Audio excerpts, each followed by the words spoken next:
Hello student, now we continue our first chapter from postage stamp. Now postage stamp means डाक ticket. आपने डाक ticket देखा होगा, टिकटों के ऊपर डाक स्टैम्प्स लगे होते हैं, उन स्टैम्प्स को डाक टिकट कहते हैं. The postage stamp do not reveal anything on their own. जो पोस्टेज स्टैम्प होते हैं खुद से नहीं कुछ कहते, पर a historian make them speak. इतिहासकार उनसे कहलाते हैं.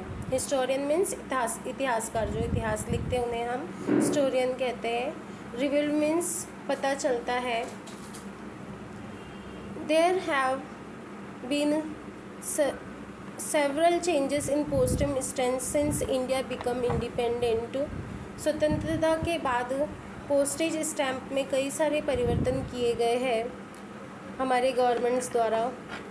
Postage stamps revealed a lots to us about changing time due to the variety in the size of the stamp, the novelty in their subjects and colour schemes. Means टिकटों के आकारों में आई हुई विविधता और उसमें जो चेंजेस किए गए हैं वो कई कारणों से किए गए और हमें बदलते समय के बारे में ये कुछ कहते हैं. The postal department issues postage stamp on a wide variety of themes like a political leader, flowers, animals, birds, an event on the silver, golden, diamond jubilees or centuries, bicentenaries, tercentenary of different events. It therefore a valuable repository of history. Means repository of history. डाक विभाग राजनीतिक नेताओं, पुष्पों, पशु पक्षियों, किसी अवसर, किसी प्रसंग की रजत स्वर्ण जयंती या फिर अमृत महोत्सव या सेंचुरी मीन्स 100 साल, बायसेंचुरी मीन्स 200 साल, डायमंड जुबलीज मीन्स अमृत महोत्सव और टरसेंचुरी मीन्स 300 साल. ऐसे चेंजेस हमें स्टैम्प्स के थ्रू पता चलते हैं. यह टिकट इतिहास की अनमोल थाती होती है. अनमोल थाती मीन्स वैल्यूएबल, रिपोजिटरी मीन्स अनमोल महानता बताई गई होती है. The Indian government issue the जल कूपर स्टैम्प इन 1977. हमारे भारत ने 1977 में जल कूपर का प्रिंट किया हुआ, उनका फ़ोटो लगा हुआ स्टैम्प इशू किया. जल Cooper was an internationally acclaimed philatelist that is expert on subject of postage stamp. Means ये पोस्टेज स्टैम्प्स के बहुत ही अच्छे जानकार थे. इन्हें कई सारी जानकारियाँ थी स्टैम्प्स के बारे में, क्योंकि ये नेशनल और इंटरनेशनल कई तरीके के स्टैम्प्स कलेक्ट करना और उनके बारे में सर्च करना उन्हें बहुत ही पसंद था. और इन्होंने स्टैम्प्स को कलेक्ट करके बुक्स बनाई थी और उस बुक्स के थ्रू कई सारी जानकारियाँ हमें दी थी. इनका जन्म पारसी परिवार में हुआ था, मुंबई में. Born in a Parsi household in Mumbai, Cooper edited India's stamps journal. He was the founder of first philatelics bureau in India. ये फर्स्ट फिलाटेलिस्ट्स थे. जिन्हें स्टैम्प्स कलेक्ट करना अच्छा लगता है उसे फिलाटेलिक्स कहा जाता है. An office that collect stamps. He founded the empire of India philatelic society. He went on to write many books on this subject. उस बुक्स के ऊपर उन्होंने कई सारे सब्जेक्ट तैयार किए थे। He gave a scientific band to his hobby, और उनकी ये हॉबीज़ थी कि वो स्टैम्प कलेक्ट करते थे, और यही हॉबी उनके साइंटिफिक मीन्स रुचि को, उनके वैज्ञानिक रुचि को एक दिशा प्रदान किया। He play a pivotal role in taking the study of Indian postage stamps to the international level. Having started his career as a postage stamp collector, Cooper achieved the expertise of a philatelist at the international level. The postage stamps on Jal Cooper is an important source of understanding his significant contribution to this field. Now जल Cooper का ये stamp दिया गया है जो कि हम भारत में इस्तेमाल करते हैं। Now material source. The following sources are included among the physical source.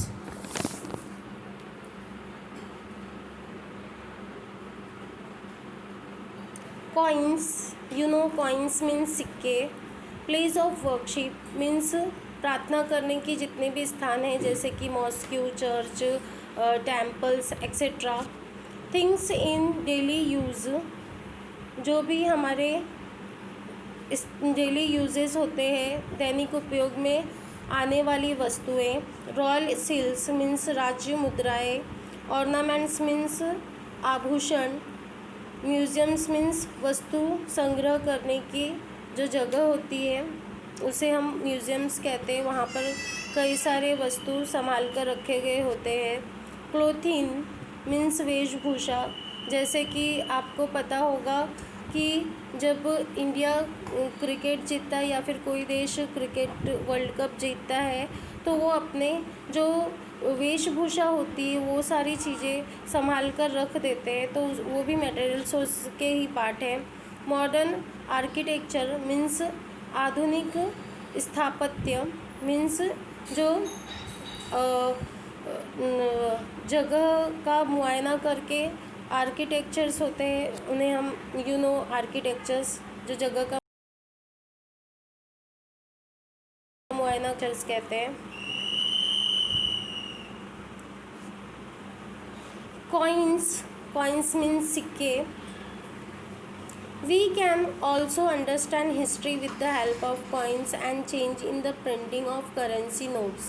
Now हम कॉइन्स के भी थ्रू जानते हैं हिस्ट्री के बारे में, जैसे कि पहले के जो सिक्के मोहरे होते थे वो राजा के बने होते थे तो उनके प्रिंट्स होते थे उस पर, और अभी के जो मॉडर्न टाइम के जो सिक्के होते हैं आप देखते हो कि उस पर कुछ स्टील के बने होते हैं और उस पर प्रिंट्स भी अलग होते हैं, तो उन प्रिंट्स के वजह से हमें कई सारे बातों का पता चलता है, समय का और किनका शासन था उसके बारे में हमें पता चलता है। We can also understood history with the help of coins and the changes in the printing of currency notes.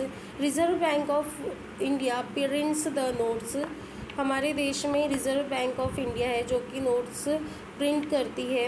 It has its headquarters इन मुंबई में इसका मेन ब्रांच है, मुख्यालय है। हेडक्वार्टर्स मीन्स मुख्यालय। The coins from was used at present. The metal used for making them, their different shapes, the diversity of subject on them together helps us to understand the important contemporary issues in India. For example, coins to convey the message of population control and coins communicating the importance of agricultural and of farmers. देखो ऊपर ये जो coins बताए गए हैं, इन coins के through हमें कई सारे बातों के बारे में अध्ययन होता है, जैसे कि फार्मर्स को क्या इम्पोर्टेंस दिए गए, और सिंह का बना हुआ यहाँ पर पिक्चर है, तो ये उनकी इम्पोर्टेंस जो सिक्के पर दी गई है ये हमें हिस्ट्री दर्शाती है।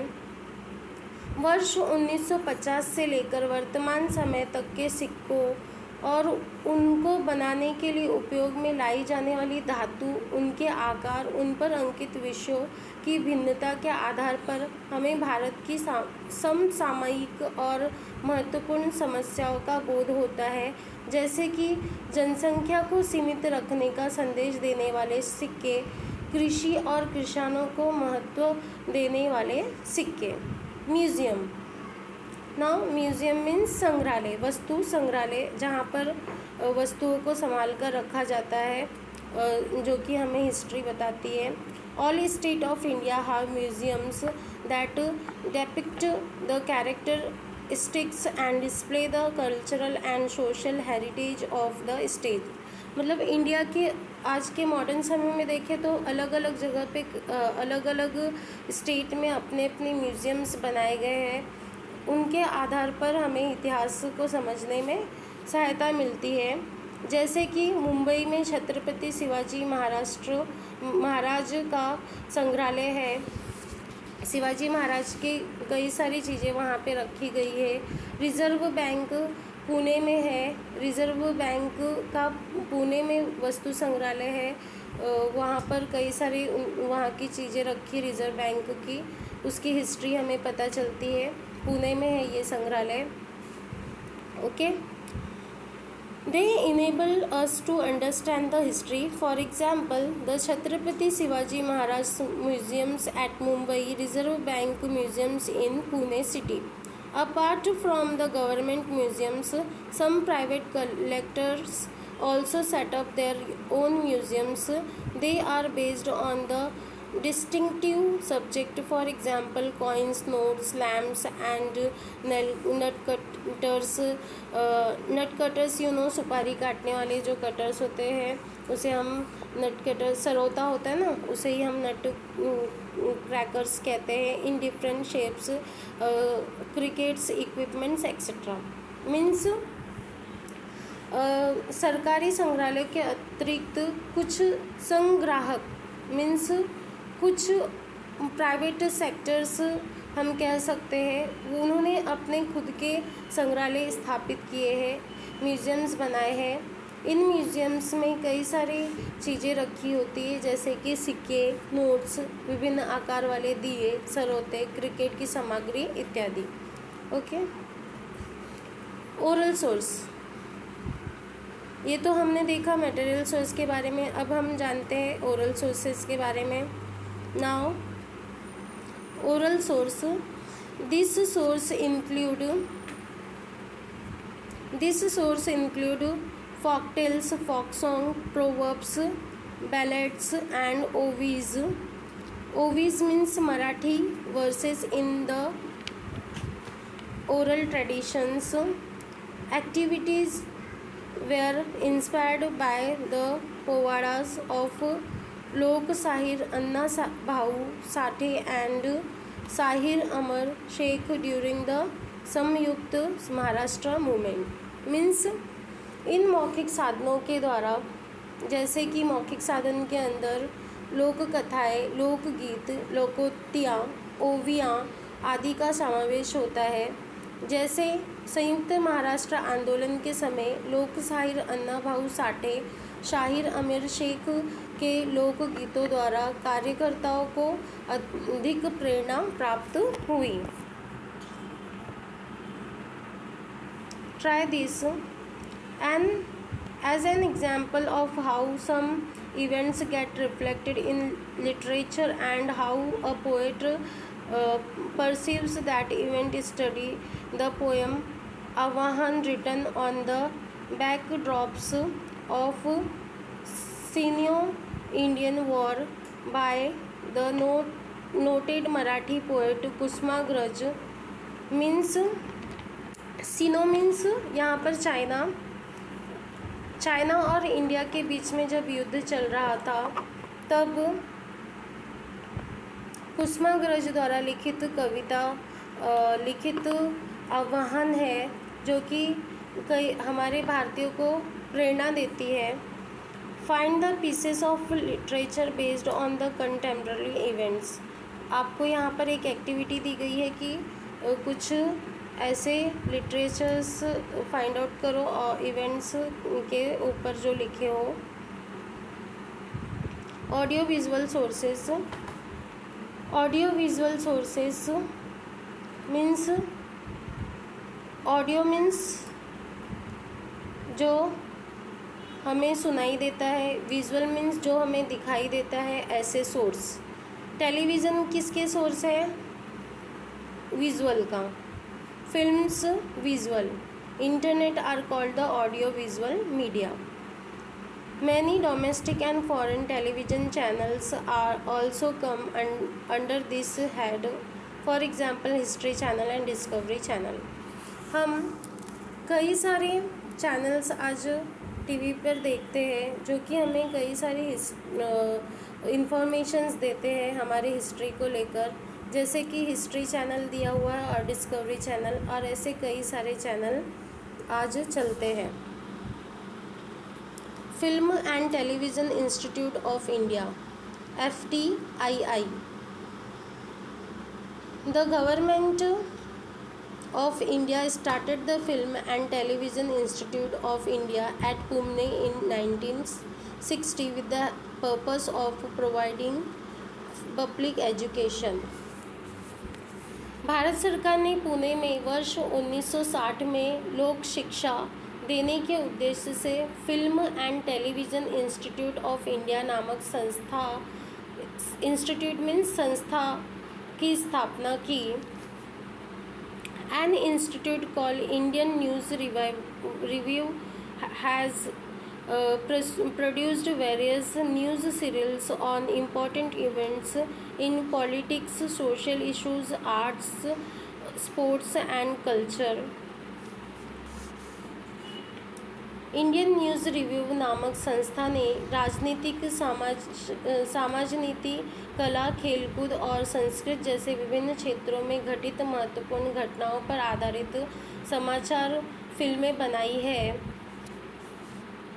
This department has also produced various documentary on prominent social leader, on people who have made major contribution for the country and about important location in India. This news release and documentaries are useful for study the history of modern India.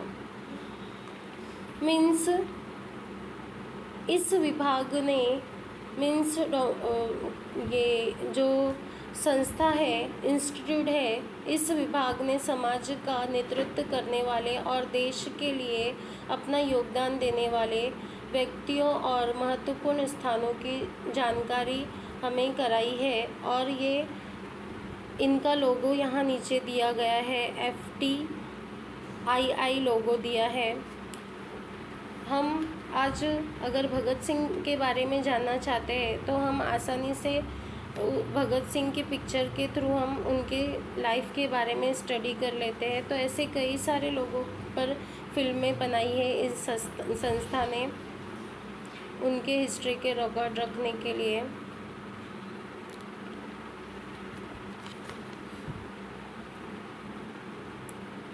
Till now we have seen some important sources of writing the history of modern India.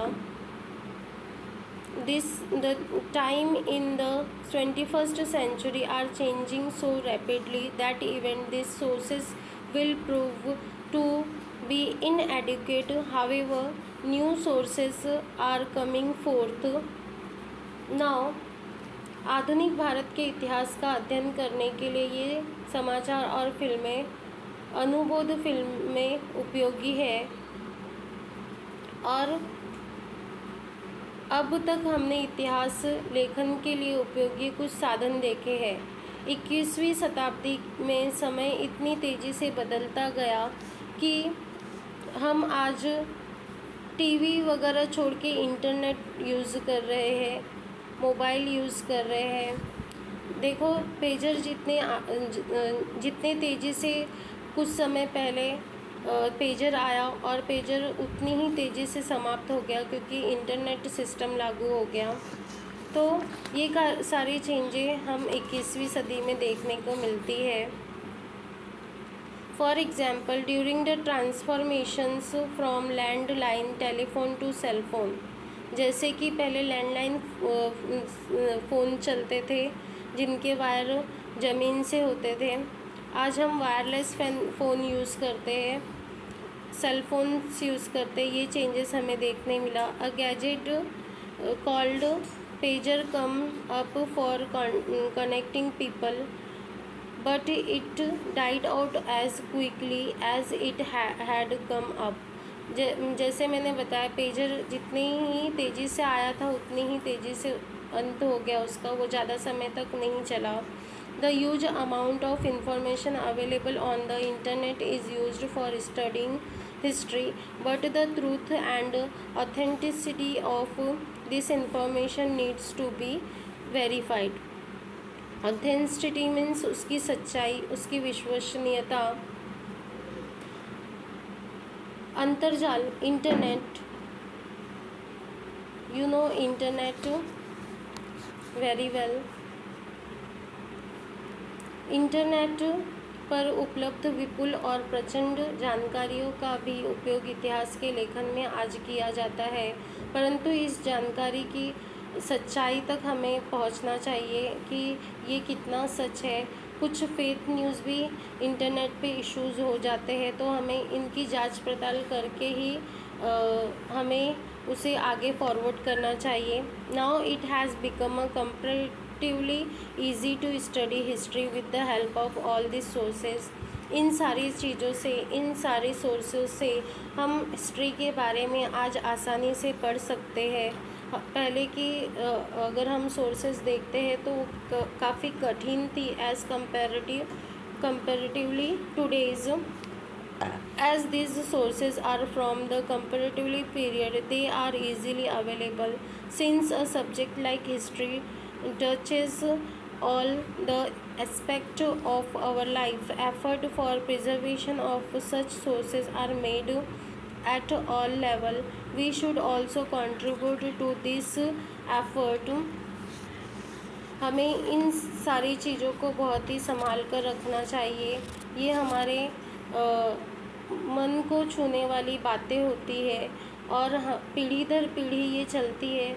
इतिहास हम इसीलिए पढ़ते हैं ताकि जो अच्छाई है पहले की वो आगे तक सही सलामत बनी रहे। तो इन सभी को संभाल कर रखना हमारा कर्तव्य है। ऐसे प्रयास हमें करते रहने चाहिए। Now we finished this lesson. Take care, bye bye.